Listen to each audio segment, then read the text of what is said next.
Hello friends, Molly amazing world में एक बार आपका फिर से स्वागत है। आज हम सीखेंगे ए के साउंड। मैट, मैट मीन्स टाई। रैट, रैट मीन्स चूहा। कैट, कैट मीन्स बिल्ली। कैप, कैप means टोपी। fan, fan means पंखा। van, van means गाड़ी। bat, bat means बल्ला। sad, sad means उदास।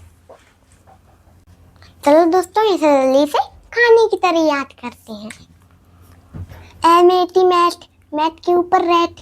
रैट, रैट के पीछे कैट। कैट, कैट पहनी कैप। कैप। इधर चल लिया फैन। फैन। पीछे से आई वैन। वैन। वैन से निकली मॉली। मॉली के हाथ में बैट। बैट। मॉली ने सबकी पिटाई लगाई। धन धना धन धन धना धन। फिर मॉली हो गई सैड। सैड। अगर आपको मेरी ये क्लास अच्छी लगी हो तो लाइक करना ना भूलिए। अगली क्लास में मिलते हैं। Bye bye.